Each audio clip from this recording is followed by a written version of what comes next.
Welcome to The Sound of Economics, the podcast series by Bruegel, the Brussels-based economic think tank.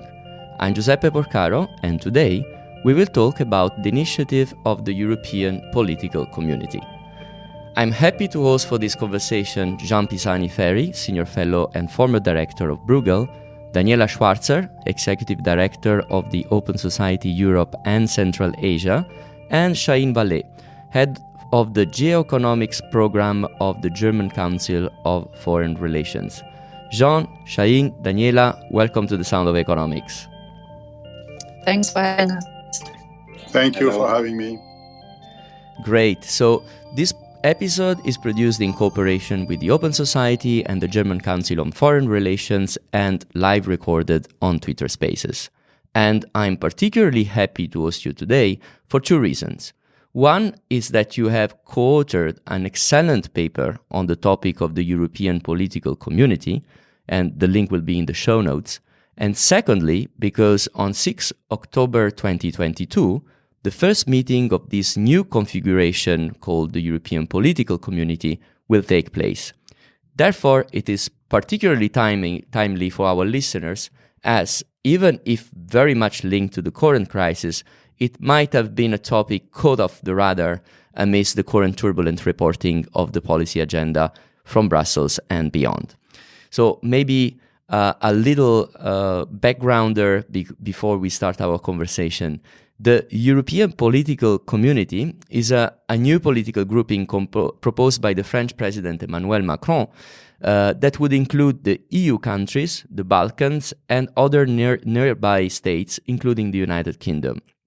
In his role as the President of the Council of the European Union, Macron officially presented the project at the meeting of the European Council on the 23rd of June 2022. And it was endorsed in the State of the Union speech by the President of the European Commission, Ursula von der Leyen, in September. And as mentioned, it would materialize in the form of a EU Plus summit on 6-7 October in Prague. And we can also mention the fact that a few days ago, on the 29th of September, the UK announced that it would attend the meeting and even offered to host the next meeting. So the aim of this project is to provide a policy coordination platform for European countries across the continent and foster political dialogue and cooperation in order to address issues of common interest, so as to strengthen the security, stability, and prosperity of the European continent. The idea resonates with the proposal of a European Confederation put forward by François Mitterrand in 1989, to which the French president referred to. The proposal entails establishing a European political space beyond the European Union. But so far, beside this very initial sketching, very little is known about the shape and the potential of the initiative. Daniela, Jean, and Shahin, you have delved into the proposal, and it will be interesting to kick off the conversation, to take a step back and provide our listeners with a bit of background. Can some of you start by recalling how did we arrive to the proposal and which needs it should address? I'm happy to do that if you want me to. So I think what we need to look at really is not only what happened since Emmanuel Macron first put forward this idea, but rather how the European Union has been dealing with its neighborhood over the past years. So there were essentially two approaches. One has traditionally been offering accession perspectives and going into enlargement negotiations as a way to bring countries closer to the EU and eventually into the EU. And the other has been European neighborhood policy facing east, but also facing south. And if we go back a number of years, there was still hope that, for instance, the Eastern neighborhood policy, which started out with, as Eastern Partnership, 6 countries, and then split very quickly into 3+3, where 3 were seen as frontrunners: Ukraine, the Republic of Moldova, and Georgia. There was hope that they would transform, that they would really build closer ties with the European Union, while the other 3 were not seen as in the leading group, and there was doubt whether those tools would actually effectively bring more stable relationships and eventually also some opening of the countries politically and economically. So the Eastern Partnership, which was considered not to be putting the EU into geopolitical opposition to Russia, at some point was seen as doing just that and really pushed by Russia, which developed that narrative that there is this kind of competition for that space between Russia and the European Union. And this is why actually for years we have seen how delicate the situation was getting. And now with Russia's war on Ukraine, I believe there is a very broad recognition in the European Union and in European capitals that the traditional policies towards our neighbors are not enough and something new needs to happen. And so I would say it's probably the most clear initiative that answers the point that there is really a new geopolitical era that has begun. It didn't begin on February 24th with the beginning of the war. It began de facto way before that. But now there's this political recognition. And the countries that I have just mentioned have all said to actually already applied for membership, Ukraine and the Republic of Moldova. So we are in a new phase, but we cannot bet on accession negotiations to bring the kind of stability and closeness of ties. We see it also in the Western Balkans, where something in addition to the negotiations and the pre-enlargement policies, it would be very useful. So just in 2 or 3 points, what that could be, it could be a forum where those geopolitical challenges are openly discussed, but where also a minimum of geopolitical alignment can actually be assured. Meaning, for instance, sanction policy on Russia is agreed upon by the countries. Another thing would be to define very concrete policy initiatives that can actually bring the country step by step closer to working with the European Union, working among each other. So also the regional initiatives that exist, like the Open Balkans, can be productively used to really do everything possible to enhance the relationships between countries that at some point really all agree that they are part of the Europe based on the norms of the European Union and the Council of Europe. So if the forum can deliver both a space for geopolitical debate and concrete policies to be extended to countries that may not be part of it and brings them together on eyes level, so not to have only bilateral relationships between the country and the EU, really all countries meet on eyes level. They talk to each other. The EU should be part of it as well. I think that would be an achievement which is the beginning of an answer to the geopolitical challenges our continent is facing. Thank you, Daniela, for this first overview, and surely we are going to get back to some of your points, especially when it comes to the enlargement policy and the neighborhood policy and how it plays all around. But maybe coming back to the backgrounder and asking Shaheen or John about the other elements that constitute somehow an important part of the reflection of why we arrived at that stage, before going afterwards on what is actually going to be this EPC.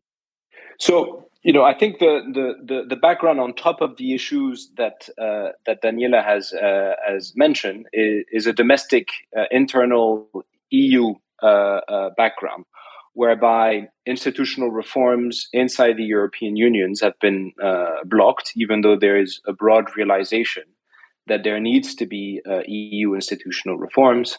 Macron had launched a number of initiatives during his first term, whether it be the Convention démocratique or more recently the Conference on the Future of the EU. All have somewhat failed to deliver an agenda for EU institutional reforms, for democratization, and for treaty reforms. And so I think the reason why we're coming to a point where the EPC is on the table is because the vehicles for discussing internal EU reforms have been missing for quite a while, and the few vehicles that were attempted have failed. And I think we're coming to a very important meeting of the minds between France and Germany. And I think the speech by Chancellor Scholz in Prague in September was very important in that sense, because I think, to my recollection at least, it was the first time that we had a German chancellor saying, yes, the EU will enlarge. It will probably enlarge to at least 36 member states, but it cannot enlarge with these institutions and with these treaties.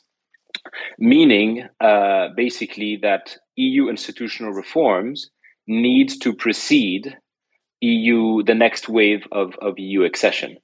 And I think this is the second part of the context that is important to have in mind. The external and geopolitical dimension that Daniela has mentioned, but the internal dimension to us is equally important. So the debate of widening versus deepening the European Union, if I would echo what you are saying, Shaheen, right? Yeah, exactly. So in our view, the EPC could be, we're not saying it will be, our proposal was very normative in that sense, could be a vehicle to address both the enlargement challenge as well as the deepening challenge, which we both considered for different reasons were somewhat stuck for the past few years. But if I may be the devil's advocate here, as I moderate this discussion, we've seen in the case of many other political initiatives involving non-EU member states with a lot of good intentions, but followed then by very little action on the ground. For example, the Union for the Mediterranean was one of those in the mid of 2000s, for example, that were also championed by the French. How would you like to see the EPC taking concrete shape during the weeks and the months after the summit? So really, what this new configuration should address concretely? Perhaps Jean can shed some light on your ideas on that. Yes, I think the big difference between the initiatives of the past and this possible initiative is the urgency. I mean, the situation with the war in Ukraine has changed the cards entirely. The EU made a bold move of granting candidate status to Ukraine and Moldova, but the question now, and it's an urgent question, is what comes next? If we keep them, in the negotiation process for accession for a very long time until first they satisfy the conditions for membership, and second that the EU itself has reformed, has agreed on internal reforms so that the enlargement can take place, there is a very high risk of disappointment with all the political consequences you can imagine. Or there is a risk that there will be an enormous US pressure to enlarge and therefore to sort of take in new member states, certainly those two, but also member states in the Balkans, because they have been waiting for a long time without having first done the institutional reform that are required. So basically, we are facing a conundrum, and our view is that the EPC could be, in the short term, really be a bridge towards membership. It's not an alternative to membership; it's a bridge to membership. It could, start with immediate, urgent cooperation on energy, on security, perhaps on other fields. It could also help, foster integration, prepare the accession process, and in the medium term, it could end up being for those countries that have decided not to join because they just took the opposite decision, like the UK, or because there are a number of conditions that are not going to be met, like for Turkey, etc. it could turn into a sort of permanent structure at some point. So we see the EPC as two things at the same time. First, a sort of cooperation based on soft law, a response to an urgent problem. And second, in the longer term, let's say post 2030, a sort of permanent structure, having decided what belongs to the EU and what is part of a wider circle of cooperation. And that's why I think it's very positive that the UK is actually attending the Prague Summit. And indeed, on this issue of the UK, Jean, if I may, so one aspect that really strikes is it has been the reluctance and then the agreement of the UK to join, and then even the proposal to host the next meeting.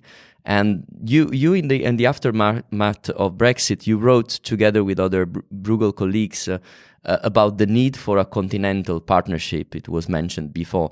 At the time, this was considered somehow a wild idea. Is the EPC somehow and somewhat close to that proposal that you had in mind back then? In some respects, yes. In some other, not. The question of security and defense, it's so prominent these days, and for which the UK is such an important player, was not prominent at that time. Also, we regarded the what we call the Continental Partnership as a sort of wider circle around the EU, not exactly as in this case a partnership among equals in which all countries should have a voice. So there are a number of differences. Eventually it could evolve into something that has relationship to this earlier idea, but the imminent urgent matters, again, energy and security, give a substance to this project of EPC that actually did not exist at the time. At the time, it was all about finding a way to sort of create a partnership, not to dissolve all the links with the UK. Actually, the idea was not well received in the EU and didn't go anywhere. So we hope that this time is going to be different.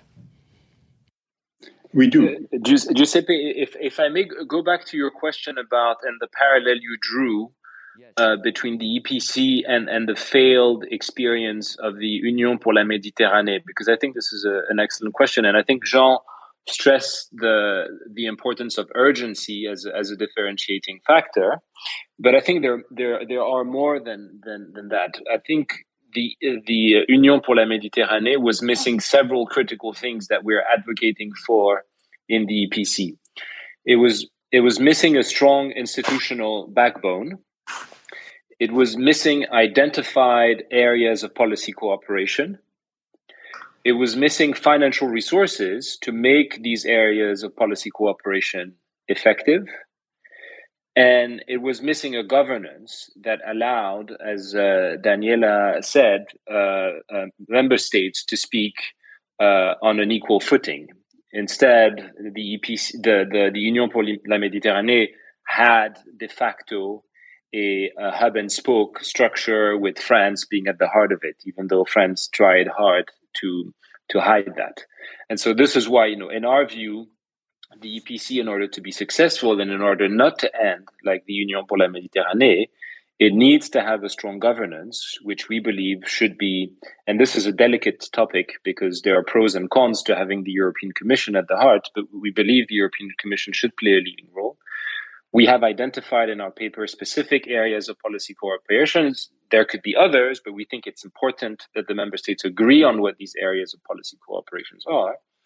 And we believe there needs to be then financial resources and a governance, meaning, a set of informal rules for deciding that are such that there is actual policy decisions taking place over and above just a simple political discussion between heads of states.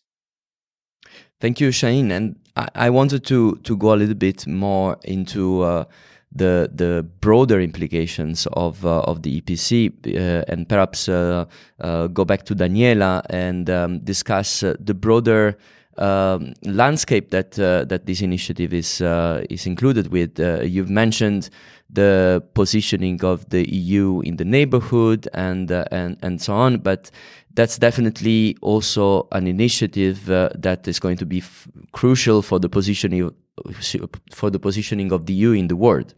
How do you think it resonates with the idea of the EU as a geopolitical actor?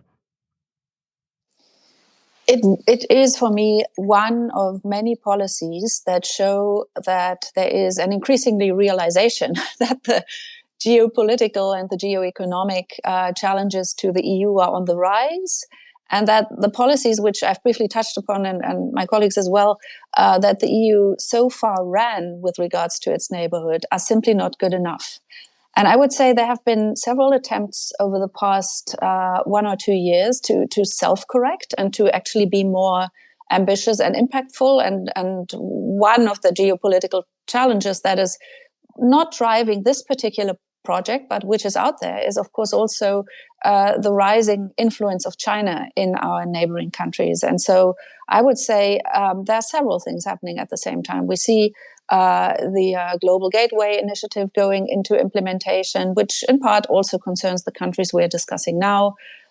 We see a rethinking earlier on of how the accession process can be structured and how pre-accession aid and other policies should be designed. And this is, I would say, an additional element of geopolitical realization.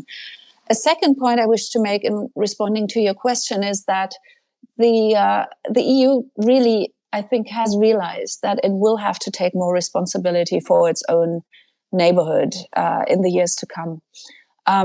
Right now, we are speaking at a moment where there is a war on our continent, and the United States are back big time as an actor, as a partner to the EU in terms of sanctions packages, as a partner in terms of financial support to Ukraine and arms deliveries, and frankly, as the main deterrent to prevent Russia from doing, for instance, employing non-conventional arms. So the US are currently a big player, but we know that the politics in the US are at this point not foreseeable. There may be a change of attitude towards how much the United States will continue to invest in Europe and Europe's East. We have seen Trump in action. He might come back in 2 years, or a candidate similar to him. And so I think Europe has to really think very hard how to not only develop policies that can actually bring our neighboring countries closer to the EU, but really that allow the EU to be more solidified on the European continent with its neighbors, and then to think beyond that. Thank you, Daniela. I would like, speaking of the neighborhood, to invite 2 other guests here on stage, which I'm very happy that they could make time this afternoon to join us.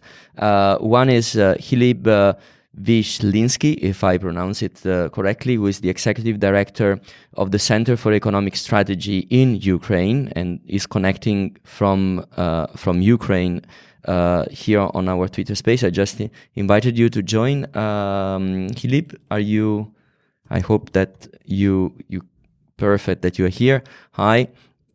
And Milica, one second. Milica Delevic from the EBRD. I'm trying to invite you as well as a speaker. Just one second. Also, because I think that we cannot discuss about the neighborhood without hearing some voices about how this is being perceived in the countries which are knocking at the doors of the EU, in the Ukraine case is obviously a very special one. Milica, also welcome. Can we just perhaps from your perspective a round of comments about what you just heard from Shaheen, Jean, and Daniela? It will be great to hear your point of view. Thank you very much, and thank you very much for the invitation. I think an initiative to reimagine relationships with neighbors cannot come earlier. This really, I think, was long overdue, and having something like the European Political Community, which provides a forum for dialogue at the multilateral and bilateral level among European leaders, I think is beyond doubt a good thing in this era when we have geopolitical, climate, energy, economic challenges. I think we need to think here how to fill this with content. And to be able to do so, we need to actually think what we have here. And we have representatives of most of the continent countries. And as we know, it goes well beyond the EU borders. And while President Macron mentioned that he would like to avoid the central role of EU institutions, the fact that we just can't neglect is that all of the countries invited already have contractual relationships with the EU. These are very diverse. We have candidates, applicants, more or less closely associated partners, and we have a disgruntled former member. I think this diversity actually offers the biggest opportunity for the European political community, as it allows EU to engage countries beyond the set templates that it normally relies on. But that's also a bit of a trap and a challenge, because it needs to do so without hollowing out existing processes, most importantly, enlargement, and not becoming a justification for enlargement being kicked into a very, very long grass. So I think in order for this EPC to be functional, to avoid being a mere talking shop, which I don't think would be bad, but if you expect countries to align and not to look to China or Russia, thinking about the Balkans, if you offer them a forum for discussion, that would be nice. But if pandemic repeats itself and you offer a forum for discussion and China offers vaccines, I guess that you can imagine which way things would go. So if you want to have more than a talking shop, I would think the best way to do it is to use the EPC as an incentive for opening up sectoral integration to more European countries. Obvious model is Schengen zone of passport-free travel, in which we know a number of non-EU countries participate and some EU countries don't. And this would allow that EU institutions are involved in areas where they have competence instead of being intergovernmentalized. And this also, if it's somehow married to variable geometry, and we've touched upon the earlier Bruegel paper of 2016, I think could be a good opportunity to bring the continent closer in a way which is both inclusive and flexible. But my key point would be that the group of countries are different, and that to ensure that this has a meaning for everybody, you need to combine substance with flexibility and dialogue with some concrete incentives. Thank you, Milica. I would really be interested in the reactions to what you just said, but I would like to give the floor first to Ilib, so to hear also his opinion, and then I'll give back the floor to our guests. Thank you, Giuseppe. My first initial reaction is that we need to remember the story of EU neighborhood. Like we are still technically the country of the EU neighborhood. However, I believe everybody here understands that it is already obsolete, with Belarus, one country, being in fact fighting with Russia in a war against Ukraine.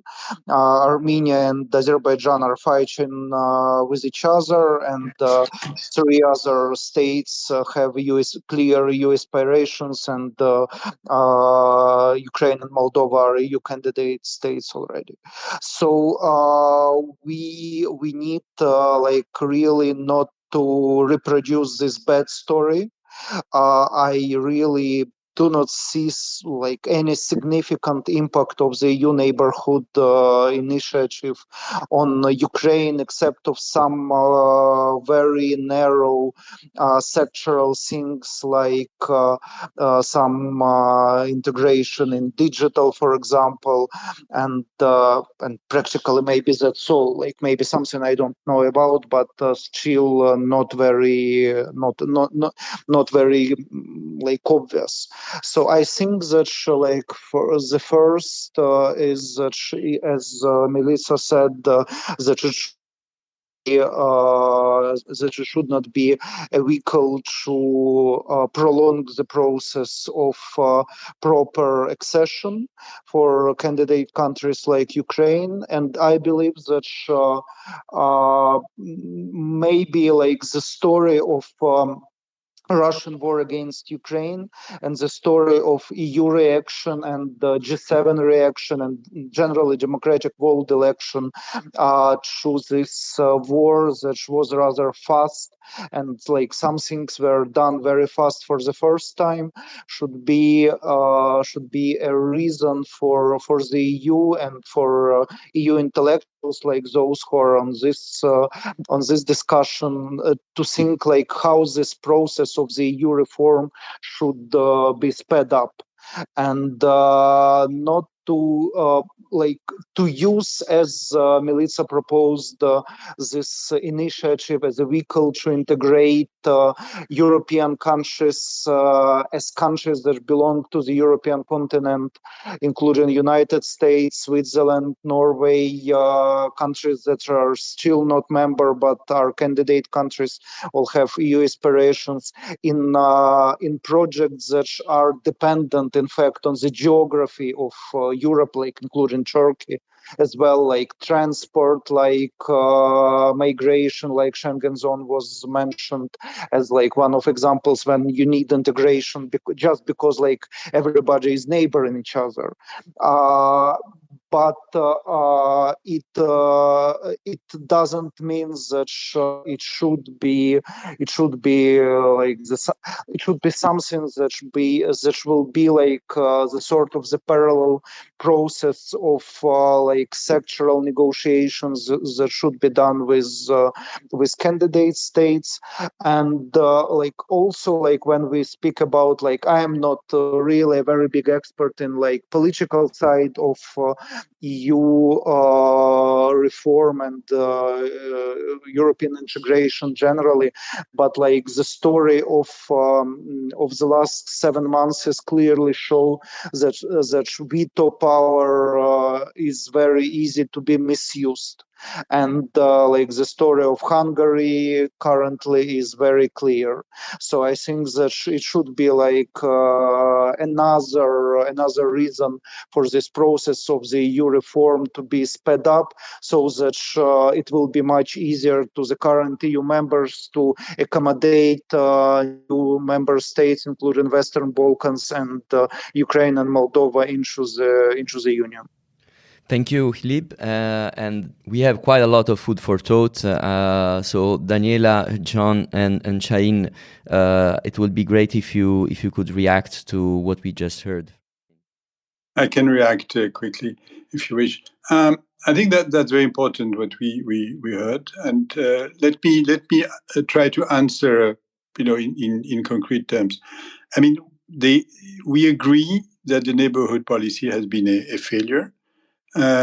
We think that the EPC should be different in several aspects. First, it should be based on values and geopolitical alignment. So it's not easy to define what it means. We know that there are differences, but what we're proposing is, rather than to have a preset list of criteria that would be applied at the entry, we propose that there is and there will be actually among the participants there will be a high degree of convergence. And the question then is to give to a group of countries, some of which are part of the EU, some of which are not part of the EU, the role of defining how to apply those principles and how to assess geopolitical alignment as well as respect for the rule of law. So we'd rather see countries self-select out rather than having them assessed by a sort of tribunal that would check at the entrance. Second, and this is very much linked, we see the European political community as much more multilateral than the EU neighborhood or the which was dominated by the EU, with partners which hardly had a voice, or applicant countries that hardly had a voice and had essentially to show that they were fit for membership. So we see here something that's more multilateral, in which, for example, I think we have to learn from the Ukraine on a number of things. They are on the front line. They have demonstrated a high degree of sophistication and an ability to respond. And I think in terms of security, we have to learn from the Ukraine, and this should be recognized from the start. The third aspect is that, and that connects to what you both said, it has to be concrete. You wouldn't want to start from a long list of potential common initiatives. I think the energy and security and defense emerge very strongly as fields where there should be a common aspect in the EPC. Now, that doesn't exclude having other aspects. We're mentioning in passing research, there could be other fields, but you wouldn't want to overload the EPC with a long list of potential policies. Let's be experimental. And I think that this experimental character is really also what characterizes our proposal in terms of how to proceed. We want to be experimental as regards the field of cooperation. We want to be experimental as regards the way of cooperating and the way of deciding. Clearly, we're not going to solve ex ante the question of how to weigh the different countries and how to reform the voting system. What I think should be done, clearly those things have to be done, and they're part of the reform of the EU.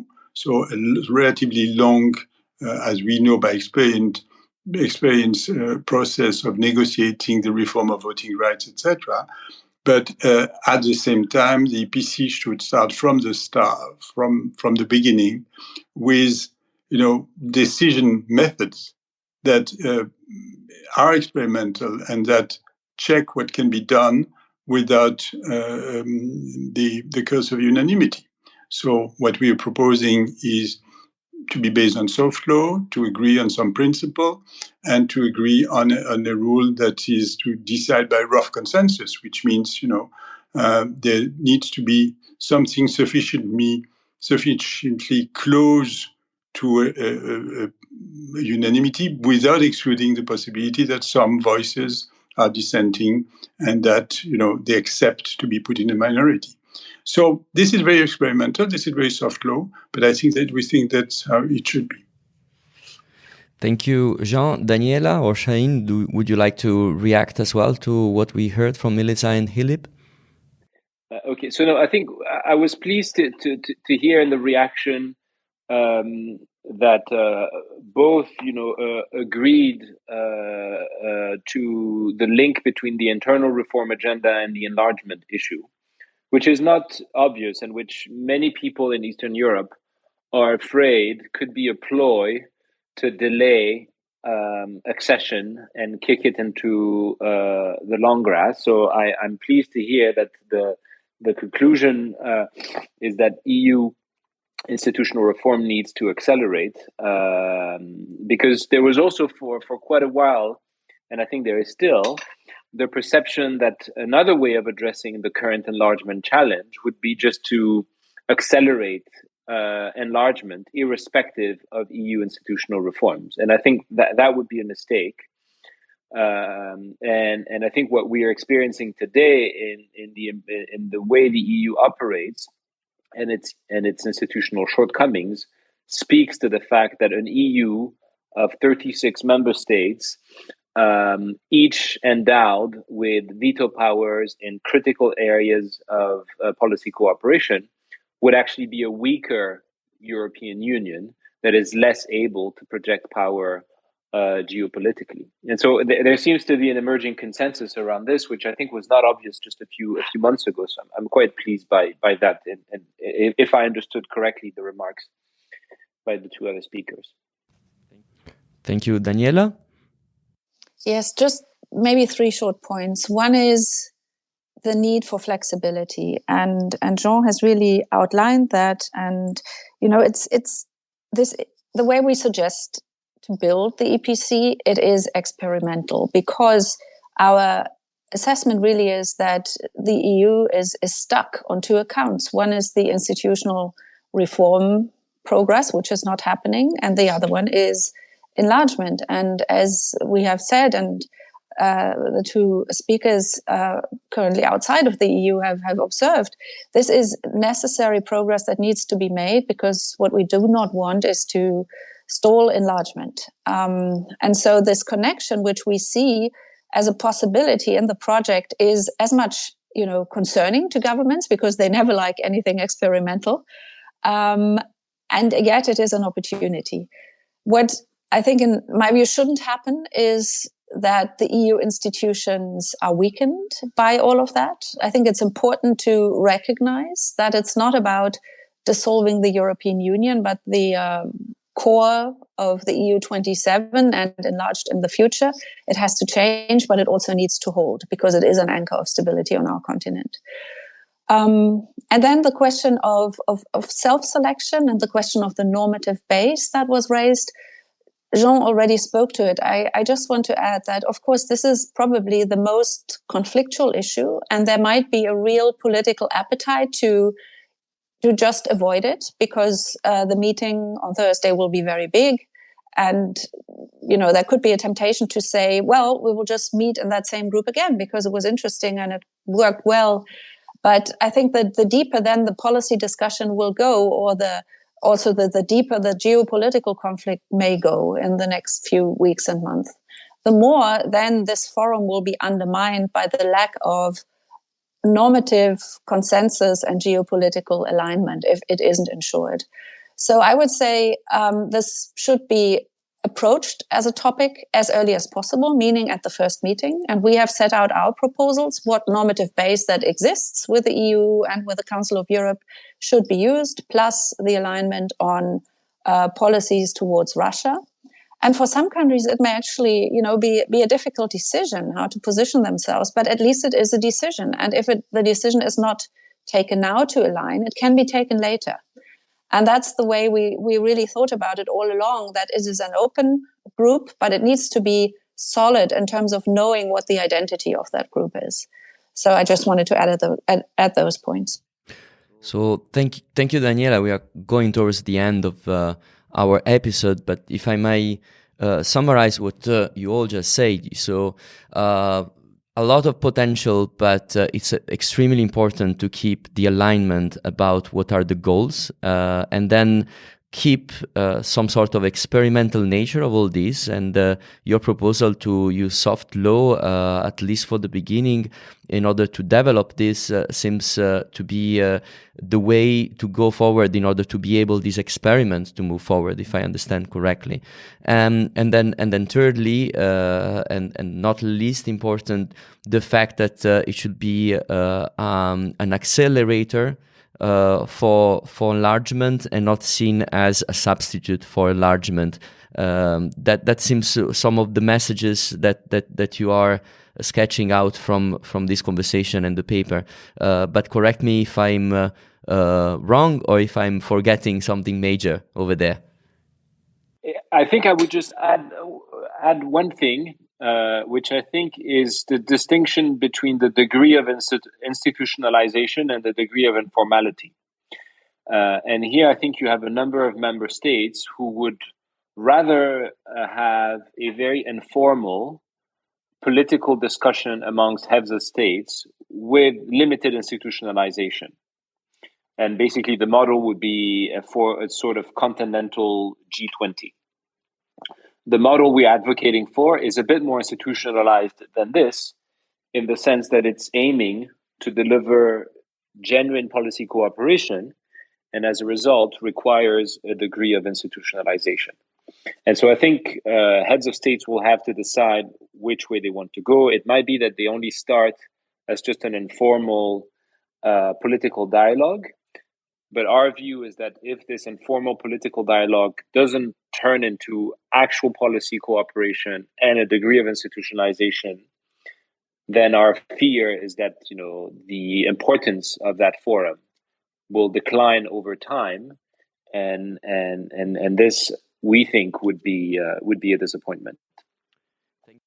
Thank you. And on this note, we are going to close, but I would like to remind everyone that the excellent paper by Jean Daniela Chahine and also Franz Mayer, that couldn't join us for this recording, which is called Enlarging and Deepening, Giving Substance to the European Political Community, is available for reading on the show notes. So you'll find the link, and the whole proposal that is sketched over there can be seen in full details. And I would like also to remind everyone that, as usual, you can read in open access all the analysis by Bruegel scholars on our website, www.bruegel.org.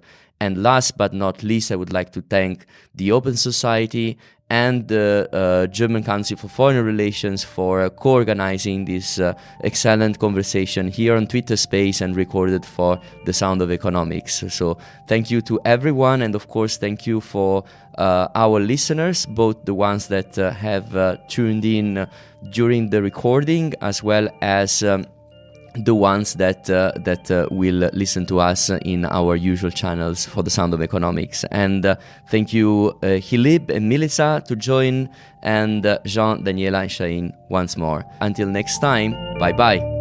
Bye-bye everyone.